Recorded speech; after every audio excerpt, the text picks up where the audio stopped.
일제 식민지 시대에 활동했던 윤동주 시인은 27년의 짧은 생을 살다가 갔습니다. 그런데 2010년 세상에 공개된 당시 윤동주 시인의 재판 문서를 보면 당시 윤동주는 악명 높았던 일제 재판관 앞에서도 당당했다고 합니다. 형사 앞에서도 조선 독립에 대한 열망과 대책을 열정적으로 토로하기를 마다하지 않은 저항의 독립투사였다고 합니다. 윤동주의 판결문에는 민족의식을 고취하여 독립을 쟁취하기 위한 구체적인 운동 방침을 논의했다는 사실이 적시되어 있었습니다. 그래서 그런 차원에서 윤동주는 단순한 시인이 아니라 그런 독립운동가였다라고 우리가 말할 수가 있습니다. 그의 유명한 서시, 그 서시는 독립운동의 정신을 담은 시라고 말할 수 있습니다. 여러분 잘 아시는 대로 서시의 시작은 이렇게 시작합니다. 죽는 날까지 하늘을 우러러 한 점 부끄러움 없기를 잎새에 이는 바람에도 나는 괴로워했다. 별을 노래하는 마음으로 모든 죽어가는 것들을 사랑해야지. 그리고 나한테 주어진 길을 걸어가야겠다. 오늘 밤에도 별이 바람에 스치운다. 여기에 그 마지막 부분에 그리고 나한테 주어진 길을 걸어가야겠다 라는 이 구절이 인상적입니다. 혹자는 윤동주가 시인이기 때문에 시인으로서 자기에게 주어진 시인의 길을 걸어가야겠다고 말한 것이라고 생각할 수도 있지만 독립운동가의 정신을 가졌던 윤동주를 염두에 둔다면 오히려 그의 이 말은 나에게 주어진 시를 쓰는 것을 통해서 독립의 길을 걸어가야겠다고 읽는 것이 본 뜻에 더 가깝다고 생각합니다. 당시에 만약 어떤 사람이 윤동주가 시인이라는 것을 알면서도 윤동주를 향해서 당신은 도대체 뭐 하는 사람입니까? 라고 질문을 했다면 그것은 그의 직업을 묻는 질문이 아니라 그의 정체를 묻는 질문일 것입니다. 윤동주의 직업은 시인이었습니다. 그러나 그의 정체, 그의 정체성은 독립운동가였습니다. 우리가 살면서 자기의 정체성이 뭐냐라는 그런 질문을 스스로에게도 하고 그런 말을 많이 합니다. 쉽게 말하면 당신의 정체가 뭐냐, 당신의 본질이 뭐냐 하는 그런 질문이죠. 사람들은 자기의 직업이나 자기가 하는 일을 자기의 정체와 동일시하는 경우가 있습니다. 그러다 보면 자기의 직업이나 자기가 하고 있는 일이 뭐 변변치 않다 하면 자기의 정체성이 무너지는 사람이 있을 수 있습니다. 내가 하는 일도 별로 없고 내 정체성이 무너져 버립니다. 그런데 예를 들어서 어떤 사람이 좋은 직업을 갖고 있다든지 아주 의미 있는 일을 하면 그게 자기 정체성이라고 생각하는 경우가 있을 수 있습니다. 그러나 그것은 틀린 것이라고 볼 수 있습니다. 내 직업과 정체성은 일치하지 않는다는 것이죠. 다시 말하면 내 직업과 내 정체성은 다를 수 있다는 것입니다. 마치 윤동주의 직업이 시인이었지만 그의 정체성은 독립운동가였다면 그 직업과 그의 정체성은 다른 것입니다.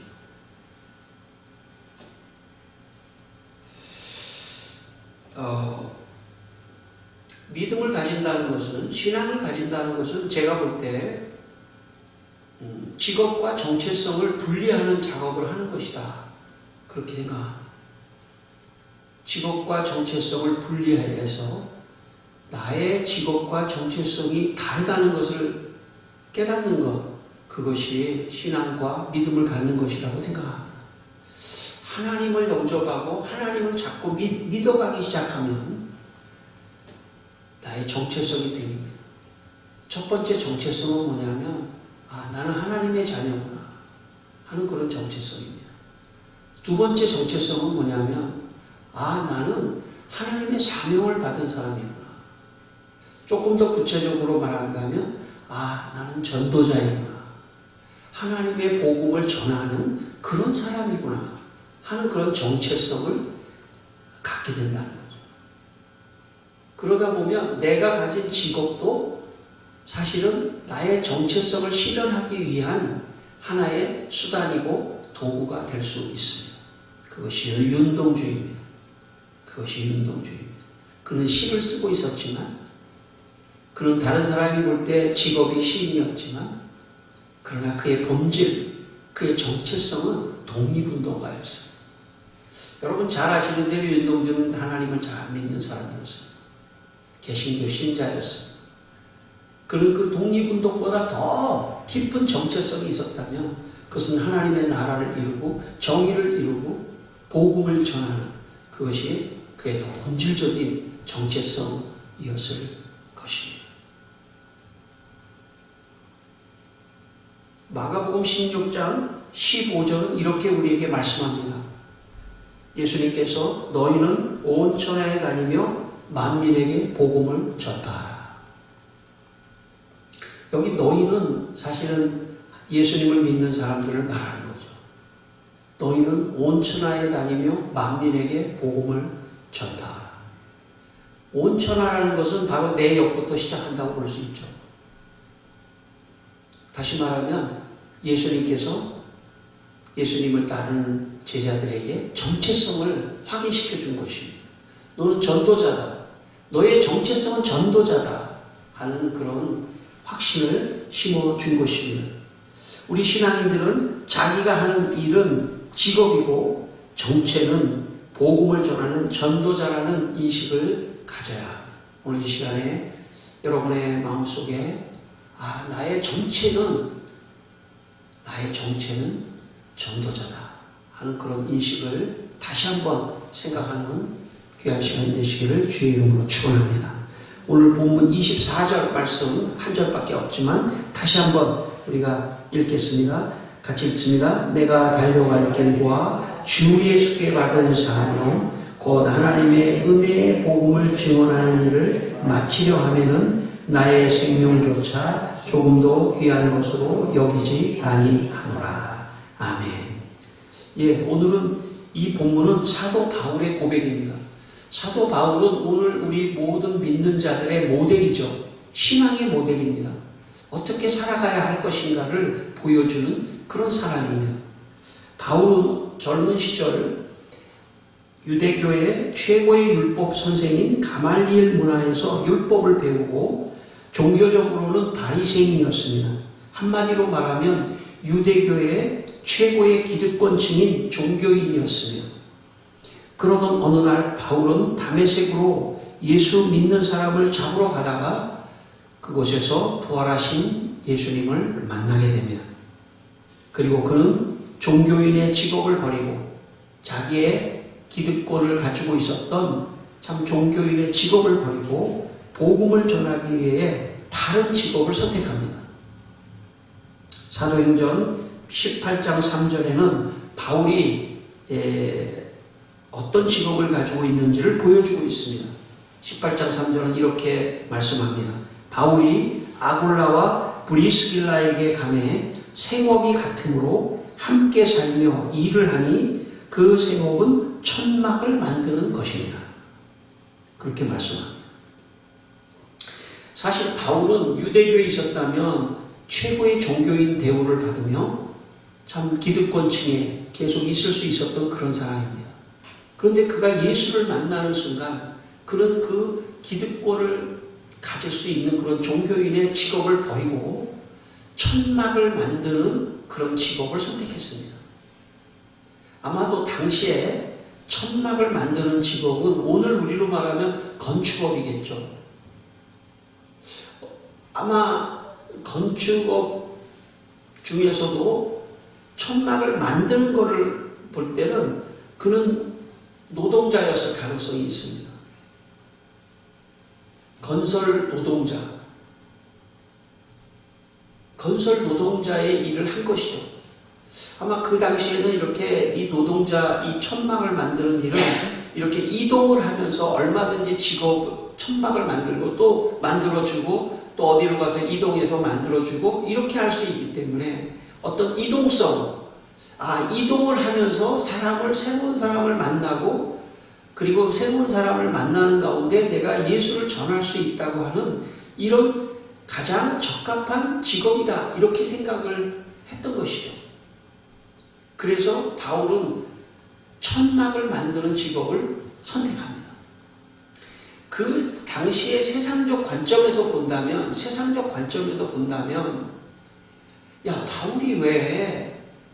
바울이 왜 종교인의 그 기득권을 내려놓고 왜 저 천막을 만드는 일을 해? 라고 했을지도 모릅니다.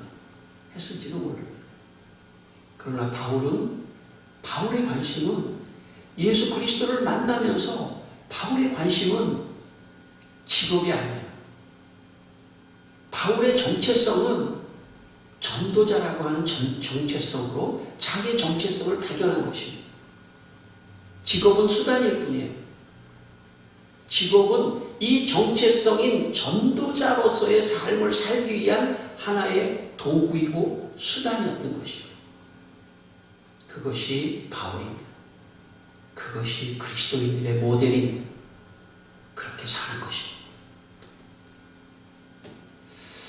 제가 아는 선교사님이 1990년대에 중국에 선교사로 갔습니다. 근데 그 당시만 해도 중국에서 공개적으로 저도 2000년대 초반에 저도 중국에 갔을 때도 이렇게 공개적으로 하기가 참 어려워요. 외국에 온 사람이 선교사로서 막 이렇게 하기가 어려운 그런 상황이었습니다. 90년대 더 했습니다. 선교사를 공식적으로 받질 않았어요. 그래서 이 선교사님이 목사님이신데 선교사님이 중국에 가서 뭘 했냐면 중국에 가서 화원을 했습니다. 화원. 여러분 화원 아시죠? 꽃을 팔고 화초를 팔고 하는 이 선교사님이 한 번도 그런 일을 해본 적이 없어요. 그런데 중국에 가서 화원을 내고 꽃을 팔고 그리고 화초를 팔고 이 직접적으로 다른 사람한테 전도를 못하게 해요. 물어보면은 얘기를 할 수 있어요. 화원을 내놓고 아주 친절하게 찾아오는 손님들에게 소개하고 친절하게 그 몸 물어보면 내 안에 예수님 계셔서 너무 행복합니다. 너무 기쁩니다. 너무 감사합니다. 그렇게 해서 간접적으로 화원을 내고 복음을 전했습니다. 이 선교사님의 정체성이 분명했던 거죠. 나는 전도자다. 그러므로 이 화원을 내놓은 것은 하나의 전도를 위한 수단이다.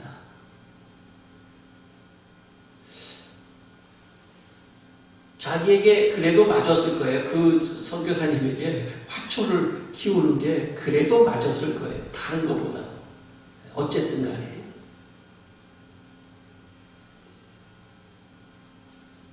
오늘 본문에 바울은 하나님께 받은 사명이 있다고 말했습니다. 바울은 뭐라고 말하냐면 내가 달려갈 길과 주 예수께 받은 사명, 그 사명은 곧 뭐냐면 하나님의 은혜의 복음을 증거하는 게 내 사명이라는 거예요. 여기 사명이라는 말은 다른 말로 얘기하면 정체성이다 이렇게 말할 수 있어요. 너 정체가 뭐야? 바울에게 아마 이렇게 물었을 거예요.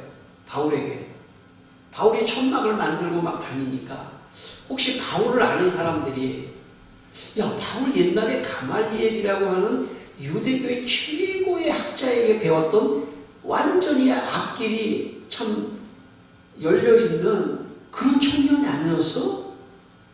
야, 바리새인이라고 하는 어떤 바리새인의 그룹에 들어가서 종교인을 한다는 건 상당히 특권적인 건데 그런 사람 아니었어? 그런데 왜 바울이 천막을 만들어? 그래서 바울에게 말했을지도 모릅니다. 당신 정체가 뭐예요? 당신 도대체 정체가 뭡니까? 이렇게 바울에게 물어봤을지도 몰라요. 그때 바울이 속으로 생각했겠죠.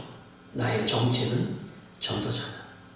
천막을 만드는 것은 나의 전도를 위한 방법론이고 수단이고 도구일 뿐이다.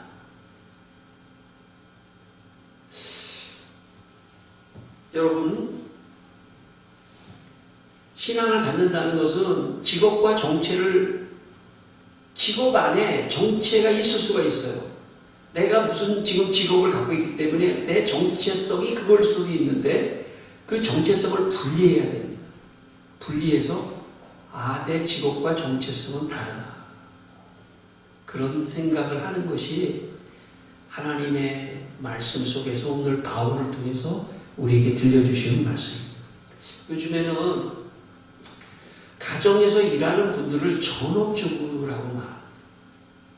여자만 하시는 건 아니더라고요. 요즘에는 전업주부를 여자만 하시는 게 아니라 남자들이 또 많이 하는 경우도 많아요. 네. 그것도 직업으로 칩니다. 전업주부도 직업이에요. 아이가 태어나서 자라는 것도 저는 직업이라고 생각합니다. 왜냐하면 그 아이가 조금 자라서 공부를 하고 결국은 직업을 찾기 위해서 직업을 찾는다는 것은 생계를 위하는 거죠. 그 생계를 위해서 지금 어려서부터 우유도 먹고 과자도 먹으면서 밥도 먹으면서 자라는 거예요. 그리고 학생이 돼서 열심히 공부하는 것도 결국은 직업을 향해서 가는 겁니다. 모든 사람은 취준생이에요. 취업준비생입니다. 무슨 청년만 취업준비생이 아니에요. 태어나서 잘하는 것도 공부하는 것도 학교 와서 잘하는 것도 결국은 다 직업을 향해서 가고 있는 것입니다. 좋은 직업을 가지면 그 사람의 정체성이 좋은 것 같이 느껴지지만 그렇지 않습니다. 정체성과 직업은 아무 상관이 없을 수도 있습니다. 아무 상관이 없습니다. 하나님을 믿지 않으면 곧 내가 가진 좋은 직업이 곧 나라고 생각한다는 것은 정체성을 말하는 건데 나라고 생각할 가능성이 많아요. 그런데 어느 날 그 직업이 떨어졌을 때 나락으로 떨어지는 거죠. 내 정체성이 무너져 버리기 때문에 내가 이게 안 되면 나는 끝난다라고 생각하는 그런 정체성을 갖고 있기 때문에 그 사람에게 그 직업이 없어지는 순간 자기의 정체성이 무너지는 그런 현상이 얼마나 많습니까? 동일시하고 있기 때문에 그런 거예요. 바울은 아주 좋은 직업을 스스로 버렸습니다. 왜냐하면 자기의 정체성은 그 직업이 아니라고 생각했기 때문에. 우리 그리스도인들은 자신의 직업과 정체성을 동일시하면 안 됩니다. 분리해야 합니다. 나의 정체성은 전도자다. 그렇기 때문에 내가 어떤 직업을 가져도 나는 상관없다. 그것이 그리스도인의 삶입니다. 나는 어떤 직업을 가져도 상관이 없다. 나의 본질은, 나의 정체성은 전도자이기 때문에 그것은 얼마든지 수단이기 때문에 바꿀 수도 있고 변할 수도 있고 거기에 목매이지 않을 수도 있는 것. 그것이 그리스도인들의 삶입니다. 그것이 정체성을 가지고 살아가는 사람의 모습인 것입니다. 성도 여러분, 이 시간 여러분의 마음속에 나의 정체성은 전도자다 하는 그런 마음을 다시 한번 갖게 되기를 바랍니다. 그러면 저 직업은 중요하지 않아요. 직업이 없어도 돼요. 사실 살 수만 있다고요. 근데 또 살려면 직업이 없으면 안 되잖아요. 그러니까 살기 위해서 내가 왜 사냐면 전도하기 위해서. 내가 직업을 선택해서 생계를 유지하는 것은 전도하기 위해서. 이런 분명한 정체성을 가진 사람이 오늘 바울입니다. 바울은 우리의 신앙의 모델이고 바울은 멋진 하나님의 사람이고 우리가 본받아야 할 그런 사람입니다. 오늘 28절 후반절에 이렇게 말씀합니다. 바울이 나의 생명조차, 다시 말하면 복음을 증거하는 것에 있어서 나의 생명조차 조금도 귀한 것으로 여기지 않겠다. 나의 생명조차 귀한 것으로 여기지 않겠다. 그러니까 바울이 자기의 생명조차 귀한 것으로 여기지 않겠다라고 하는 이 마음을 가지고 바울은 온 세상을 향해서 그는 나아갔습니다. 그러다가 바울이 말이죠, 다른 사람에게 고소가 걸려가지고 바울이 그 로마에 재판을 받으러 가는 이야기가 사도행전 28장에 나옵니다. 그러니까 사도행전 28장에 보면 바울이 로마로 재판을 받으러 가다가 풍랑을 만나요. 그래서 14일 동안 바다에서 풍랑에 휩쓸려가지고 어느 섬에 도착하는데 거기가 멜리데 섬이라고 하는 섬입니다. 오늘 우리 혹시 들어보셨을 겁니다. 몰타 섬이라고 하는 그 섬을 들어보셨을 거예요. 이탈리아의 남쪽에 있는 몰타 섬. 아주 휴양지로도 유명한 섬이 그 몰타 섬입니다. 그 몰타 섬. 그 몰타 섬이 옛날에는 멜리데라고 하는 섬이었는데 그 멜리데 섬에 바울의 일행이 그 표류를 하다가 도착합니다. 그 멜리데 섬은 제주도의 6분의 1 정도밖에 안 되고요. 그 멜리데 섬에 도착했는데 바울이 일행이 도착한 그 멜리데 섬은 좀 큰 섬이고 그 멜리데 섬 바로 옆에 아주 조그만 무인도 섬이 있는데 거기에 도착했습니다. 제일 먼저. 그래서 지금 현대에 그 무인도 섬에 가보니까 어떤 상황이 발생했냐면 과거에서부터 그 바울의 그 이야기를 알고 있는 사람들이 그 무인도 섬이 한 몇천 평 정도 되거든요. 이렇게 동산같이 이렇게 있는데 아무 나무도 없고 그냥 풀만 있는 이렇게 동산인데 그 중앙에 바울의 동상이 하나 서 있어요. 한 40m짜리 큰 동상이 서 있는데 저도 화면으로 그걸 봤는데 거기가 조그만 또 바울의 기도 동굴도 있고 아마 바울 이후에 제자들이 거기다가 그렇게 이 조그만 기도터를 해놨고 또 누군가 아마 비잔틴 시대로 보는데 누군가 거기다가 큰 동상을 하나 바울의 동상을 세워놨습니다. 근데 그 바울의 동상을 보니까 어떻게 돼 있냐면 이 멜리데라고 하는 거는 이 아시아에서부터 시작해서 유럽을 향해서 나가는 아주 중요한 분기점이에요. 근데 바울이 유럽을 향해서 말이죠. 두 손을 벌리고 물론 동상입니다. 두 손을 벌리고 지중해를 향해서 이렇게 지중해를 끌어안는 듯한 그런 모습의 동상이 서 있습니다. 지금 이 시간에. 저는 그 동상을 보면서 바울이 온 세계를 복음으로 품고 있는 전도자로서의 바울과 바울의 마음을 제가 읽을 수 있었습니다. 바울은 그런 사람입니다. 바울은 직업은 중요하지 않아요. 이 세상 사람들은 직업을 중요하게 생각합니다. 그래서 모든 자기의 삶을 다 투자해서 모든 삶을 다 투자하고 시간을 투자하고 모든 걸 투자해서 그 직업을 얻으려고 하는 거죠. 돈뿐만 아니라 명예도 그 직업으로부터 온다고 생각하는 그게 세상 사람들입니다. 그런데 진짜 하나님을 만난 사람들은 직업과 정체성은 같지 않다는 것을 깨닫는 것입니다. 나의 정체성은 전도자. 내 직업은 언제든지 변할 수도 있고 의미가 없을 수도 있다. 그렇게 자기의 긴장을 풀고 자기를 완전히 프리하게 자기를 만든 사람이 바울입니다. 그 사람만이 영향력을 주는 것입니다. 그것이 그리스도인입니다. 바울은 그 과정에서 자기가 복음을 전하는 정체성의 과정에서 그는 엄청난 고난을 당합니다. 여러분 잘 아시는 대로 고린도전서 11장 23절 이하에 이렇게 나왔습니다. 바울이 고백합니다. 내가 수고를 넘치도록 하고 옥에 갇히기도 하고 더 많이 하고 매도 수없이 맞고 여러 번 죽을 뻔하였으며 유대인들에게 40에 하나 감한매를 5번 맞았으며 3번 태장으로 맞고 1번 돌로 맞고 3번 파선하고 일주일을 깊은 바다에서 지냈으며 여러 번 여행하면서 강의 위험과 강도의 위험과 동족의 위험과 이방인의 위험과 시내의 위험과 광야의 위험과 바다의 위험과 거짓 형제 중의 위험을 당하고 또 수고하며 애쓰고 여러 번 자지 못하고 줄이며 목마르고 여러 번 굶고 춥고 헐벗었노라.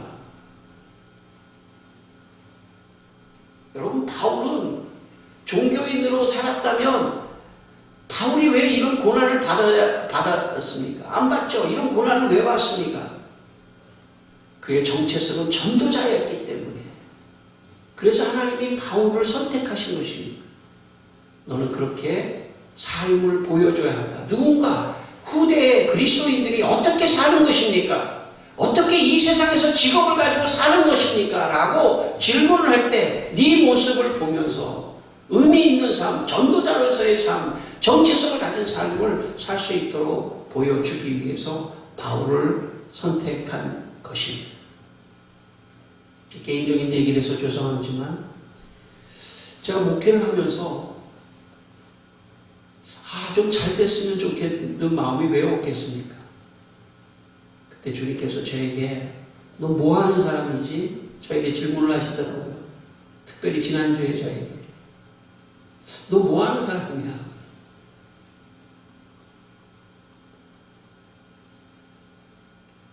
교인들을 많이 모으는 그게 네 목표야? 저에게 질문하시더라고요. 그리고 바울의 이 말씀을 저에게 생각나게 하시면서 너 전도자잖아. 너 전도자잖아. 너 고난받은 게 뭐가 있어 네가? 너 복음을 전하면서 고난받은 게 뭐가 있어?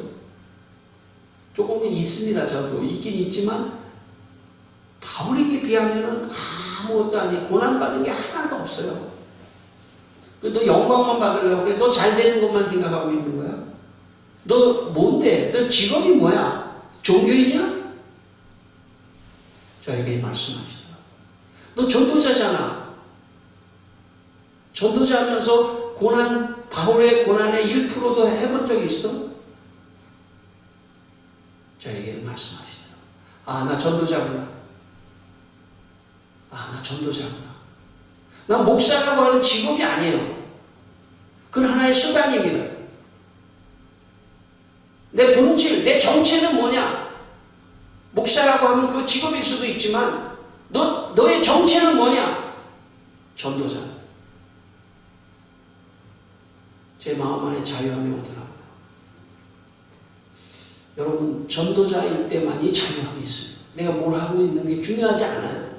전도자일 때 자유함.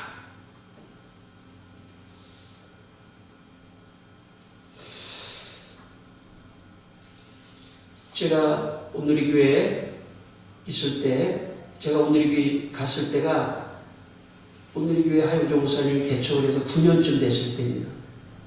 근데 한 목사님이 이렇게 자꾸 말씀하시더라고요. 지금 한 9년 차로 들어왔는데 여기서 저하고 처음으로 교회를 개척했던 사람 제가 말씀드리지 않았습니까? 7년 있으면 떠나십시오.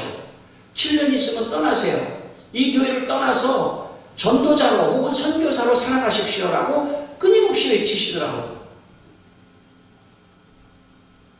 그런데 진짜 사람들이 교회를 떠나더라고요. 자기의 직업을 가지고 지방으로 가고 해외로 나가시더라고요. 심지어는 은퇴를 한 78세 된 우리 교구의 장로님이 중국으로 그분이 영어를 잘하거든요. 그래서 중국으로 선교사를 가서 중국에 학원을 내고 선교사로 떠나시더라고요. 우리 교구예요. 나는 깜짝 놀랐습니다. 어떤 여자분은 미용을 하시는 분인데 자기가 떠났어요. 강원도로 떠났습니다. 어떤 분은 서울의 좋은 지역에서 치과 의사를 하는 분이었어요. 제주도로 가더라고요. 제주도에 돈 벌러 가는 게 아닙니다. 제주도에 가서 개업을 하고, 그리고 서울에서 개업을 할 때는 자기가 그 직장과 직업이 자기의 치과가 자기의 정체성이었다고 생각을 했었는데, 제주도로 가는 순간 그 직업은 복음을 위한 수단으로, 그리고 전도자로, 선교사로 떠나는 것을 제가 제 눈으로 많은 사람을 목도했습니다.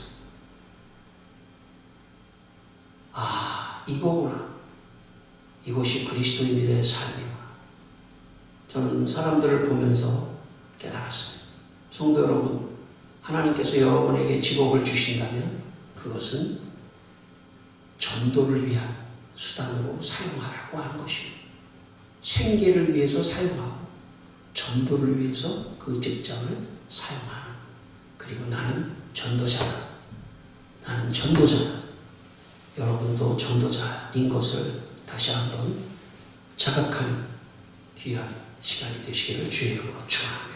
기도하겠습니다. 우리 다 함께 기도하겠습니다. 하나님 아버지, 이 시간에 우리의 마음속에 정말 전도자로서의 정체성을 가질 수 있도록 하나님 도와주시고 역사하여 주시옵소서. 살아계신 아버지 하나님, 주님, 오늘도 우리가 하나님의 말씀을 같이 나누며 주님이시여 바울을 우리에게 보여주신 것을 감사합니다. 바울이 우리의 모델입니다. 바울이 고난을 당하고 전도자로서의 삶을 살았지만 하나님께서 그 바울을 가장 귀하게 생각하고 우리 모든 그리스도인들에게 삶의 모델로 주신 걸 믿습니다. 주여, 우리가 오늘도 전도자로서 살아갈 수 있도록 축복하여 주시옵소서. 하나님 아버지, 우리 성도들이 자신의 정체가 전도자라는 것을 발견하고 하나님이 주신 직업도 전도를 위해 활용하게 하시고 전도자로서의 사명을 잘 감당하는 충성된 성도들이 다 되게 하여 주시옵소서. 예수님의 이름으로 기도드립니다. 아멘.